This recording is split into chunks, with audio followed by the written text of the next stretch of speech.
Hi all you cave dwellers and welcome to the Cavern Podcast. The Cavern Club, the most famous club in the world. From the Beatles and the Stones to the Arctic Monkeys and Adele. Join us on our podcast for Cavern Conversations. Each episode we talk to a special guest with real Cavern connections. Welcome to the Cavern Podcast.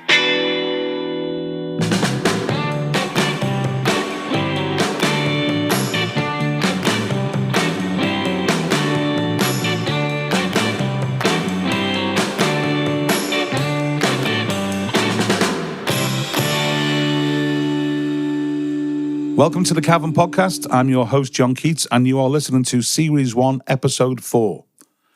Today's guest, well, it pains me to say, as a supporter of the football team in Liverpool that plays in blue, but there are, in fact, two famous clubs in Liverpool. The Cavern Club, of course, and, come on, John, you can say it, Liverpool Football Club. There, I said it, it's out. Our guest today, it's fair to say, has a lot more connections with that particular football team. However, he has more than a few tales to tell about the Cavern Club, as we will find out. He's a Champions League winner, Liverpool FC legend, football pundit, fully legit TV personality, one of our own. Welcome to the Cavern Podcast, Jamie Carragher. Thanks for having me, John. It's a pleasure. Now, the first reason you're here is, you know, obviously we're looking at the wall and we've got the backdrop with all the famous names that have played there. Obviously, the Beatles played here 292 times. Paul McCartney came back recently. We're going to talk about that. Adele launched their album 20. Did you know that? No. Yeah, she did a little gig in.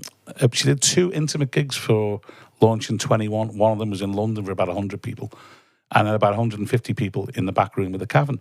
So these are legends. So I'd like to, formally welcome you as somebody who has recently performed on the Cavern Club stage. Yes, that's why I'm here, yeah. There's not many people who have been on that stage, but I'm one of them. And you know what? you nailed it. Yeah, we got there in the end. It was Gary Neville wouldn't get up, would he? Well, I was going to ask you about that. This was for the overlap when you were filming that with Jamie Webster, who we'll talk about, I'm sure, is a good friend of ours, good friend of yours. Why did Gary just sit there? Just like pretending to enjoy it. Listen, you're from Liverpool and there's a stage there and there's a mic there, you're getting up, aren't you? They're not born like us in Manchester. They're not really. I mean, I think that was the second time Gary's been in the Cavern. Because we were talking about, we'll talk about Gary and get him out the way. Go on. But he actually came to the Paolo Nutini gig last year. Oh, yeah, he said, yeah. Yeah, we did like a little, it was a mad one as well. It slightly oversold. I'd organised it and I wasn't there that night. How did you get him in and get him out? Well, he insisted, obviously, he's Gary Neville, he needed VIP, didn't he? If you know the Cavern, you're lucky if the Cavern VIP is just like by the bins. But anyway, we got him a reserve section. But he said to I think it was Paul, he said, this is the second time I've been out socially ever in Liverpool. I'm only ever here for the match, because I just get so much stick. Yeah, rightly so. Yeah, rightly so. But you know what? He came in there and he had this massive, he had the big VIP, and there was just him standing there, just by himself. And no in the little. Yeah. Oh, what a tool. I know, but he was happy, and he was. Yeah. I'm joking. I think he had a great time. It was one of those great gigs we've had over the last 12, 18 months. We've been doing a lot of work with the Jacaranda Club, obviously another association with the Beatles, and their record shop. We've been getting all these big names again, which is surprises everyone. So Paolo Nutini was part of that. We've had all sorts. But we are here to talk with you and your association with the Cavern and Liverpool. So you got up and sang Twist and Shout with Jamie Webster. I mean, presumably you go back a few years with Jamie. Your paths have crossed all sorts of other thoughts. Yeah, I mean, just from the Liverpool thing and, going the match and things like that, and this sort of Klopp era of, Liverpool doing well, getting back winning trophies. I think Jamie Webster's a big part of that.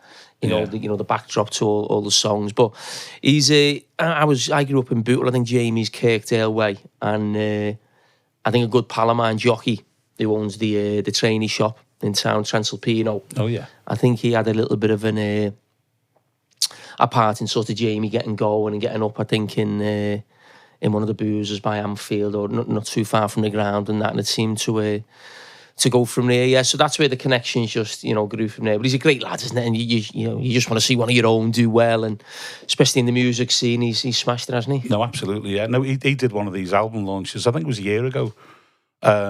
He did a couple of shows and he's been back since. But no, he's a good lad.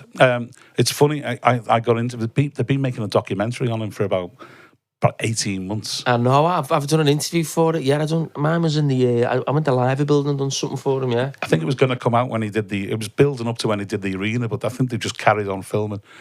But they interviewed me because he just played the Cavern and we just put him in the wall of Fame, a brick with his name on and all. Bear in mind, I have to say, I am a blue. So, don't judge me. But and at this point, I didn't know any of his songs. I knew his songs, but I was familiar, and I'd wrongly written them off just as doing all the football songs. Yeah.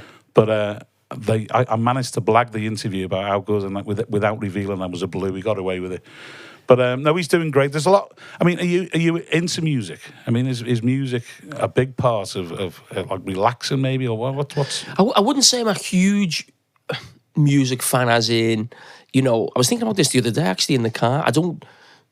My daughter just passed the test, so only a couple of weeks ago. And as soon as I went, "Oh, come on, then where are you going to take me?" And she had all the music ready and different, and she was talking and saying, "I want this song on," and this song was coming on. I was just like thinking, she's only been in the car 2 minutes, and I've been in the car for 20 odd years, and I just put the radio on. I don't sort of go, right, I want to listen to this, or if a great song comes on, brilliant, or I'll put a radio channel like Best of the 80s or something like that, but I wouldn't go, right, that's my music, and I'm listening to this on this drive. Yeah, I'm a bit like that as well. I mean, we do music for a living, but I was saying to someone before, I don't even go to gigs. I am a phony, But the kids are into all sorts. That's how I blag doing. I do events for the Cavern, but that's how I think I blag that I'm in touch, because I'll just listen to what my son and daughter, whatever they're playing, and you do get to hear some good stuff. Yeah, I mean, the kids. It's just sometimes a nice tune will come on, won't it? I just do think music, though, even though I wouldn't say I'm a massive music fan, that a good song comes on that you haven't heard for a while, it just puts you in a happy feeling, or it takes you back to somewhere, or it can be. But I'm a little bit with you in terms of gigs. I'm not a massive fan of actually going to watch someone in concert, because I go to Glastonbury every year now, and I'm saying I'm not a music fan, but Glastonbury for me is just the best place in the world. I've never done that. Oh, it's unbelievable. So if you're not a big, that's interesting. So you're not a big gig goer. So what is it? No, my point is, I do go to the odd concert, but the fact I've now gone into going to Glastonbury, I've been about the last 3 or 4 years in a row, I'd rather watch them at Glastonbury, because nothing's going to beat someone performing at Glastonbury. That for them, that for music people, feels like that's their Everest, isn't it? Oh, sort of getting to Glastonbury. So when you go there, do you go to the big name gigs, or do you because there's so many different options? Yeah, I mean, listen, more often not the best acts and the ones that I know, because I'm not, as I said, a huge music fan who know all the little up and coming bands. So more often than that, we're at the main stage and the other stage, if give them the proper titles. But now and again, something will pop up somewhere else, and you think... Were you there when McCartney played? Yes, that was unbelievable. Well, I was going to... So that was only... So it was Paul... Was that Noel Gallagher was before him? Yeah, Noel was on before, and did Bruce Springsteen come on as well, didn't he? Yeah, he was one of the guests with Paul. Yeah. I had a few bevies by then. By the time Bruce Springsteen come on... Who were the guests? I'm sure it's Bruce Springsteen. That fella from the Foo Fighters, he was on as well. No, Noel was. I mean, I'm a big Noel Gallagher fan. One of our mates, Chris Sharrock, who's good mate of the Cavern, he's the drummer with Noel's band. So love Noel Gallagher. That would have been a great. I'm still trying to get Noel to play the Cavern. He's never played the Cavern. No, well, he has. Oasis. He's played my charity gig last year. Did he? Yeah. Was that in Liverpool? It was in Manchester actually, but it was at Lancashire Cricket Club. But we've got a charity going now called Football for Change that we've started it's only next week. So we've, I'm just trying to think now, what are we on? We've had 2. So this will be the 3rd one. And we had Noel Gallagher last year. It was unbelievable. And did he do it with the full band, did he? Yeah, the full lot, yeah. That's great, that. Yeah. We used to sponsor the Q Awards, the Q magazine, and it's gone now. And I remember we bumped into Noel in the after show years ago, and he just left Oasis. It was like 2 years into his solo stuff. And of course, it's like, we're talking, and I said, "You've got to play the Cavern." He said, "I'd love to." He said, "But I can't just turn up with me a cooey, I've got to." So, put me in touch with his manager. The minute the managers get involved, it doesn't happen. No. It doesn't happen. But because of the money? No, it's just the artists. This is what we find when we're chatting. I'm like, if you're talking to someone in a bar at an event, and they want to play it, but usually it's the management get in the way and it doesn't work. But I'm not into people who name drop, to be fair. But should we text them now? Yeah, text him now. Yeah, text him. I think he was gigging in Paris last night, wasn't he? So was he? Yeah, he was. So Okay. he'll be in Paris now. He's on tour. Hope Paris went well last night. Jon from the Cavern, you promised him 15 years ago, or whenever it was, you're going to play the Cavern. I'm in the Cavern. Yeah, like this. Now. With Jon. Jon. Jamie, yeah. Jon. Yeah. Who tried to collar you. You tried to collar him, didn't you? Yeah, absolutely, yeah. To collar you. It was even A few years ago. A few years ago, after the Q Awards, bought him loads of bevies, offered him everything. After what was it, the Q The Awards? Q Awards, yeah. He's still waiting. Yeah, still waiting. Jon, Cavern now with Just Jon, who tried to collar you. Little tear in my eye. To do a gig. Every time the phone goes, I think it's going to be Cavern. no. Yeah, a few years ago after the Q Awards. Yeah. He's still waiting. Still waiting. We'll finish with that. Yeah. Now, do you think that's going to happen now? Do you think so? Then you'll be on the Gezi for that one, won't you?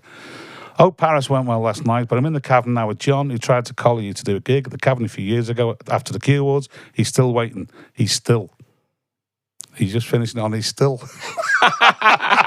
You put an extra. He's still. Yeah. He's still what? He'll understand it. He'll get it. Okay, so that's you heard it here. That's going to be sorted. The power of Jamie Carragher. But yeah, talking to McCartney. So you saw him at Glastonbury. Now, McCartney came back in. It was a huge thing for the Cavern when McCartney came back in 1999. That was the first time. I don't know if you knew that one. Yeah, because there's always been this. We're talking about the Cavern, and there's always the myths, and it's not the original Cavern. It's not. Well, we never say it's the original Cavern. It was rebuilt on the original site, and it opened in the early 80s because it had been closed from 73. But when Paul came back in 1999, he wanted to do his last gig of the millennium in the Cavern. He had a new album out. There's always a promo to it, and he'd done this album of rock and roll covers, Run Devil Run. And his band were fantastic, like Dave Gilmour from Pink Floyd was in the band, and he came back in 1999, and it was huge. But for us, it put the Cavern back on the map. It almost gave us our history back. If it's good enough for Paul McCartney. But so when he came, I was at that one as a guest, like 300 people there. So when he came back in 2018, he did it like a 2-hour, 20-minute set. And I'd seen the guest list, and I'd seen how tight it was, and I'd had the pain of saying to my own children, "I'm sorry, I know I'm organising, I'm one of the organisers, and I'm a director of the Cavern, but I've only got 2 tickets, and your mum's going, and I had to say no to both of my kids politically, and but you managed to blag yourself in."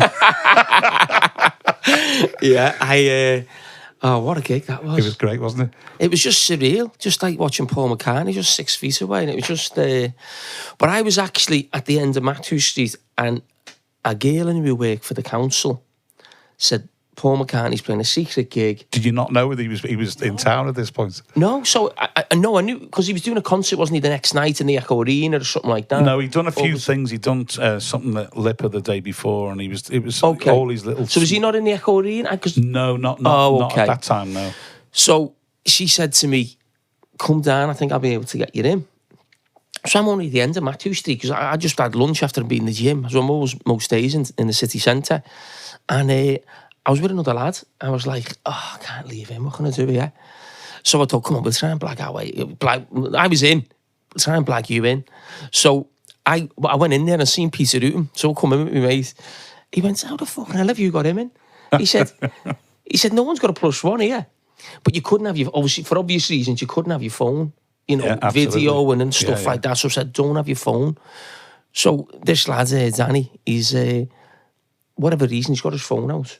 Not to video, right, just totally forgot about the the rules. Basically, it was just like to look at a text or get on the phone. So the fella just grabs him, he gets marched out, and I thought, well, I told him I'm not going to try and get him back in. That's not... So he's last out.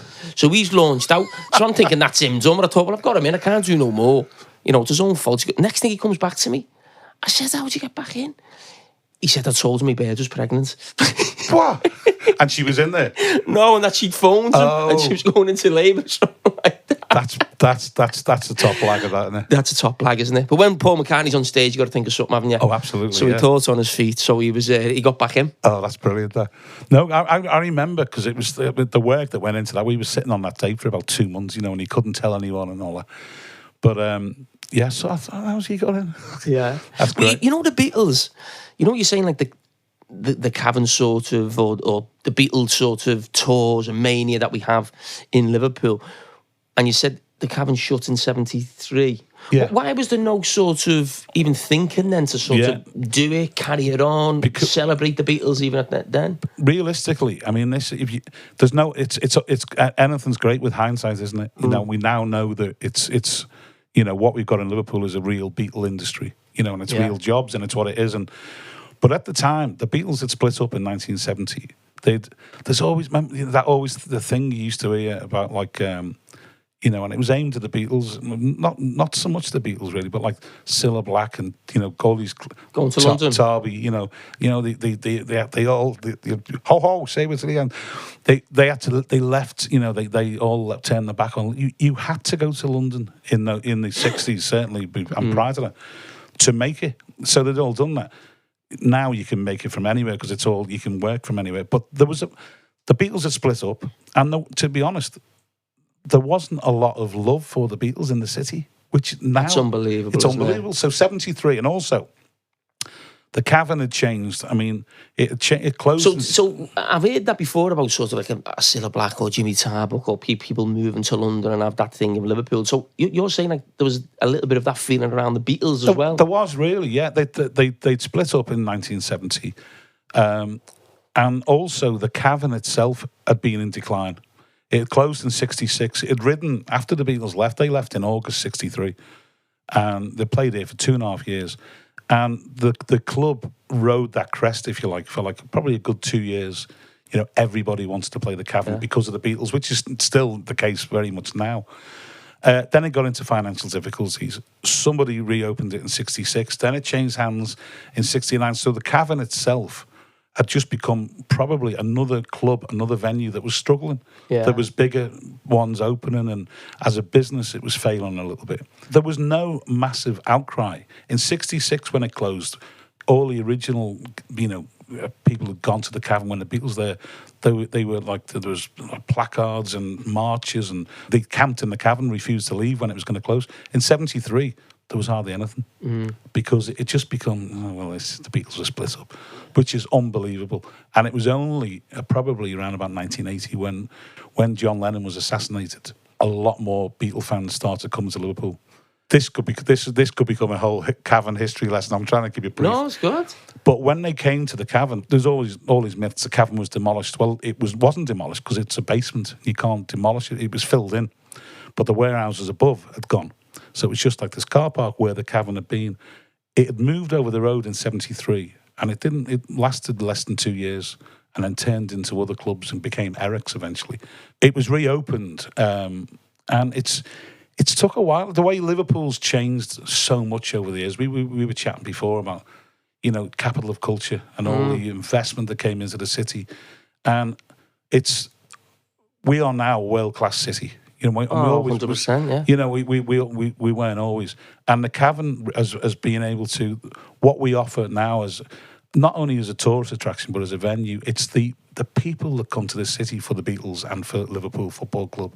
Pains me to say that, but it is, as a blue, but they're the two reasons that they come here, and then they discover what a wonderful city it is. So McCartney coming back, getting back to Paul, him coming back in 99, 2018 was just... and he played for like 2 hours 20, didn't stop, did he? Unbelievable. And he never takes a sip of water or anything. Doesn't sweat. He's up there. Everyone else is like... It was probably the hottest day of the year. I mean, I'm probably seen as someone, whatever word you want to use, in the public eye, a celebrity, famous, whatever you want to call it. But, you do get to meet people, and it is lovely. but there's very rarely anyone you sort of meet where you're like, wow, you know, just like, and it's just Paul McCartney's just that person, isn't he? Or one of probably a few where you just like, he's just got that aura, hasn't he? Of, you know, absolutely. But he's got that for other musicians. I've heard this and read this. Like, so if there was a room and there was Bono and Springsteen and Mick Jagger and McCartney's in the room, they're still all a little bit. It's McCartney. yeah. It's mad, isn't it? You can never beat the Beatles, can you? It's just like they can't be beaten. You know that I watched the what was it on? What was the Beatles like sort of documentary on about? Come out about 2 years ago or a year ago. To Get Back when it was was it all the behind the scenes footage. Yeah, from the... that is unbelievable television. That watching them sort of writing songs and being together, and I was really surprised. Well, certainly the footage that was on it. I think in most people's eyes, it's always obviously Lennon and McCartney, but you'd always thought that maybe John Lennon was almost just maybe in charge of the band a little bit in some ways. But watching that, it was Paul McCartney. Absolutely. Paul McCartney was just like almost like in charge, not being, but the organising, almost telling people where the Beatles were falling apart at that point, and it was Paul that was trying to desperately. Yeah. I always say I watched it. I think it was amazing because the original film was Let It Be that came out, and it was edited and it was quite dark. It was quite like it painted this picture of this band who weren't getting on, and they were falling apart, and it was quite grim. So when Peter Jackson revisited it from all that footage and did this, it ended up as a series because there was so much. Unbelievable. How many hours? I mean, it was like I don't know. It was about 14 or 15 hours, was it? Not the actual one that came out. No, the one like on. It's Get Back on Disney. Yeah. So it was a 3-parter of like I don't know how long each one of them was. Oh, maybe it was a couple of hours. Yeah, each one. Yeah, it was a good probably a good 6, 7, 8 hours of and the thing that stood out for me was the one where Paul and John almost separate themselves, almost to go and have a little chat together, and they've secretly recorded it or something. And they were talking about the band, or I'm not sure what they were talking about exactly now. Whether it was a lyric or maybe someone else in the band, or because George Harrison just got up and left, didn't he? Yeah, he left at one point. Yeah, he'd had enough. Yeah. I think that what you're talking about was to do with George, and he got the hump on something and he just left, disappeared. Didn't he? Yeah, and he had to go and meet him and get back to his house and get him back. But you know what? The Beatles, I'm saying this when you're talking about like the single have just come out. They've used a bit of AI to extract this vocal and using technology. And the Beatles, they were pioneers in their field. They always did Sgt. Pepper. They always pushed things and channel things. And when you see what I took from watching that, one of the things I took from Get Back, without realising, we it's now like reality TVs everywhere, and go back to like the Big Brother and all this fly on the wall. They did it by filming that whole process. They were the first ones doing like fly on the wall stuff. And the thing about the Beatles, they always look fantastic as well, didn't they? Yeah, cool, aren't they? Oh, it's just unbelievable. So we want to talk about Crosby because go on. Because I've lived there all my life. I was born in Waterloo, top of South Road. I've lived there all the time, and I haven't got it. You were made was it freedom of the borough of Sefton? Yes, I was reading. That was on the back of Liverpool winning the Champions League. Oh, really? Yeah. So there's not too many. People always ask me what it is. I don't know what it is. Listen, it's a lovely thing to have, and I'm really proud to have it. But it doesn't stop me getting parking fines. I can assure you about that. No. But I was thinking before we were talking. You stayed with Liverpool right the way through your career. Yeah. You stay here. You're passionate about the city, aren't you? Yeah. Do you feel like you're an ambassador for the city? Yes, yeah, in a lot of ways, because I think people from the city, we feel at times that maybe we're looked down on a little bit, and maybe don't get a fair crack of the whip in lots of different ways. And I think sort of people in my position should use the position that you've got, whether that's being on TV or social media, where you can fight for the city, in whatever that may be. And that's nothing to do with, red or blue. That's just, the city as one. And, you try and do as much as as you can to not so much help the city. I don't say the city need me to help them as such, but, we're a city of fighters, aren't we? Yeah, there's always something going on, and there's always, we stand up for ourselves. And, I'm a typical Scouser in that way that I've probably got a little bit, a bit chippy, something to say for myself. I used to be an actor years ago, and I was doing some stuff with Still acting now, aren't you? Yeah, absolutely. Yeah, I'm pretending, No, I used to do a lot of work with Bill Kenwright, which was, I was obviously gutted when Bill passed away. Yeah. I did a lot of work for Bill. He was a proper gent. He paid rubbish money, by the way. Yeah. In our industry, he was like, "You're working for Kenwright," but he didn't pay great. But one of the directors I worked with on one of the shows, he said, we were in the pub talking about something. He was from the Northeast. He said, "You know what?" He said, "You're like Drew Schofield, you." And Drew Schofield, for anyone who doesn't know him, is probably one of the city's finest actors. Yes, He's great, yes. Drew. I said, "What do you mean?" He said, "You're like Drew Schofield. You're a well-balanced Scouser." So what do you mean? He said, "You got a chip on both shoulders." Which, I took that as a compliment. Yeah, exactly. He wasn't given one, but you took it. Absolutely, yeah. Even though I was from Sefton. Yeah. Well-balanced Seftonian. A lot of people outside of the city probably don't know this. I might be wrong. But you do put a lot back in there. The 23 Foundation is the example of that. When did that start? That started on the back of me being at Liverpool for 10 years. So you get the testimonial. And I was in a fortunate position, certainly with the wages that players were in. And in my day, it was, obviously good money. That you don't take the funds of the testimonial game. That was what happened in probably the 60s and 70s, maybe 80s as well. Because they needed it. Exactly. That was completely understandable. But when the Premier League exploded, the wages went crazy, and I was very fortunate to be a part of that. So the money went to into a trust, basically, that's looked after by the Community Foundation, which is officers just round the corner from here, really. So I go and see them 2 or 3 times a year, and we whack the money out, if you like. People apply in there, write letters exactly what they need the money for, what it's going to be spent on. We go through a big list of who we should give the money to. So the money stays in the city. And the 23 Foundation was just on the back of me wearing the number 23 shirt all my career for Liverpool. And I think that's the first time. We have actually met before, very briefly. So a guy I knew from, I think his kids were at school with mine. Les from Crosby was involved. Oh, yeah. And you did some sort of thing at the Cavern maybe about 8 years ago.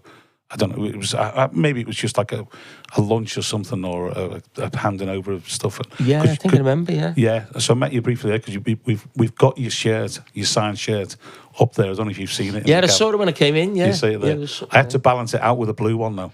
Oh, I saw it. Yeah, because obviously when I went in, and I'd done the twist and shout with Jamie Webster. Great performance. Who was the Everton one? Don't tell me. It wasn't a local lad though, was it? Well, he's not local. He's absolutely not local, but he did live not far from you while he was here. That's the clue. That's Richarlison? Yeah, it was Richarlison. Yeah, or my mate. Yeah. No. Yeah, he was in Crosby, wasn't he? Yeah. Yeah, he was around the corner. Him and Ancelotti. That's absolutely, yeah. No, I wasn't there. Our kid looked after him when he came down. But I've never met him, but he was he was lovely because he's so surly on so moody when he's on the pitch. But he was like practically doing the samba on the front stage. Yeah, he's never off the floor. He's injured again, I think. Yeah. But now our producer Jay, he's on the Waterloo-Crosby border. Oh, he just can't quite get into. He's got over the Seaforth flyover, so he's safe there. But he's there now. It's funny that because for me being from Bootle, as soon as you get over that flyover, I just think you're in Crosby. I've always thought that because we used to always go to Marina as kids from Bootle or from the Brunny. Right, it's a nice day. Let's go to Marina. So I never sort of ventured even too far into Crosby, even as a kid. It was always about the Marina. And I thought it was Crosby, it was Waterloo. But I'm sure you've realised now, people who live in that particular area, and I've been there all my life, it's all about, no, it's not, I'm in Crosby, I'm Blundell Sands border. Yeah, I'm gutted, I live in Crosby, right? But I grew up Crosby, Blundell Sands border. Oh. We were one street. It didn't bother me, but me dad used to always, have you ever heard Crosby being called Great Crosby? Yes. Yeah, well, whenever my dad, God bless him, was on the phone, you'd hear him on the phone in the hall going, yes, it's G.N. Robinson. That's my real name. Yes, Great Crosby. That's great. He was very proud of that Great Crosby. It was all about that. Well, you've got Crosby, Great Crosby, and Little Crosby. Yeah. Anyone listening from because the Cavern's reach is quite far. There'll be people listening to this at some point in Brazil, Argentina, Japan. I'm thinking, I don't But Richarlison will fill him in, won't he? He'll be fine. Yeah. Richie fill in the gaps. But yeah, did Jay, our producer, did he ask you? We're going to obviously this is series 1 of our podcast, and we're going to do a playlist. Did he ask you about choosing 3 classic Liverpool or Merseyside or Sefton songs that we could? It's almost like a really bad version of Desert Island Discs. So I've got to pick three songs classics, from bands, Liverpool artists that we can put in our Cavern Podcast playlist. Yeah. What's going in there? Number 3, I'm going to go for the Coral. Nice. Dreaming of You. Great song. Now, did you know that Coral used to be a resident band in the Cavern? No. Yeah. Back in, it was before I got involved, so it would have been early 2000s, I think. They were, and we were very young, they were a resident band. They used to play on the front stage on a Saturday doing cover versions, Beatles and whatever. And in the night time, they'd be doing their original stuff. Yeah. And they were discovered in the Cavern by the label that eventually signed them, like the Beatles were. So that's a great choice, Coral. Number 2? I've got to go for Jamie Webster, Weekend in Paradise. I just absolutely love that song. If I was on a night out and I was thinking about sort of 4 or 5 tunes to really get me going, get me up dancing or singing, I think A Weekend in Paradise was just the lyrics of it, and it sums up, young lads or young people in Liverpool, you're trying to make a few quid, but you want to go out with your mates, you haven't quite got it. That sounds like my lad. I haven't got any money. No matter who you are, we've all been in that situation as a kid where you can't quite go out, but you're going. Yeah, you're going to find a way. Yeah, you're going to make it work. Somehow. Yeah, and you end up doing Freisat, son. Absolutely. No, that's a great choice. Again, good mate of the Cavern. I mean, I'm presuming you haven't chosen these because of any Cavern connection, so it's quite. There are strong Cavern. So number 1. Oh, it's got to be a Beatles song, and my favourite Beatles song is "In My Life." I knew you were going to say that. Yeah. Why "In My Life"? There's probably 3 or 4 Beatles songs that I really love, but I just think that one, it's almost like a hymn. It's a bit slower. A lot of it was a little bit of a backdrop to when we won the Champions League in Istanbul, on the back of the way we won it and the story of the way we won it. I think on Sky Sports, even though I wasn't working for them at the time, I think the closer of the show was that. Yeah. And it just sort of just poignant, really. And I'd always go for that as my number 1 Beatles song. Yeah, I'm probably with you on that one. But although we get asked quite a lot, what to do with the Cavern, obviously. Sometimes for me it changes. But In My Life, it just says it all, really, doesn't it? Yeah, that's definitely the one. I love, the album Sgt. Pepper's. That's just like you think of all the different funny music, and it just feels obviously it was so far ahead of its time. The way they dressed up, and that's just a classic picture, isn't it? Oh God, yeah. I mean, the amount of times I've been on that picture in terms of where they just put different people's heads on all the clothes, or something to do with the Liverpool or something like that in terms of the football club, but it's just an iconic picture. And I always think, what a big thing that must have been to be one of the people who was on that picture. You were chosen to be on it, yeah. Who was the Liverpool player? Was it Albert Stubbins? I don't know. You're probably asking the wrong person. Dixie Dean wasn't on it. Wasn't he? No. Was there not an Everton person on it? I don't think so. There was definitely a Liverpool. It was Albert Stubbins. Ah. Yeah. Okay, so we got your top 3. They're going to go on the Cavern Podcast playlist, which you'll be listening all. We're going to keep adding to it and adding to it. I'm trying to think of who have I upset. No, you haven't upset anyone. I'm just how about if we put a bonus 4th track on there, which is a live bootleg recording of Jamie Webster and Jamie Carragher singing Twist and Shout. Twist and Shout. Let's go for that. Let's get that going around the world. Is the world ready for that? I think it is, yeah. Okay, so... They love that in Brazil. Yeah, Richie, get on it. That's great. I think, thanks for coming in. We haven't spoken much about football, really, which not a problem. It's not my specialist subject. Well, it's certainly not mine when I support those. But there'll be people tuning in going, oh, it's Jamie Carragher, it's going to be this and that. But I think how refreshing just to chat about music and the city, which we're all passionate. We all live here and work in the city. So thanks for listening. And is there a message? I think there's a message there off. This is where we find out if the power of JC. Oh yeah. Hang on, Noel, has Noel got back? Yeah. Paris was mega. I'm singing with these guitars for this week. Gig at the Cavern ? Maybe one day. Oh, it's still there. Oh, We're he's left getting it late. closer. Yeah, we're getting closer. Yeah. But we got the reply, maybe one day. Maybe one day. Okay, we'll work on that when we finish it, Yeah, when we wrap this up. But, you know, I mean, you've got the power, haven't you? You know, Not that much power. He never said yeah. no, but you know, at least you weren't blagging anyway. Yeah. That could have been anyone's name. There, you know, I've got all sorts in my phone. Just the initials. We've got the ball rolling, haven't we? We have, and if it happens, I'm sure it will one day. we'll get you. What was your mate who got lashed out at McCartney? What was his name? Danny O'Leary. Yeah, we'll get Danny in as well. Just tell us to behave. Jamie, thanks for coming into the Cavern Podcast. Brilliant. Thanks for having me, John. Loved it. All right, we'll see you at a gig soon. Thank Take care, you. mate.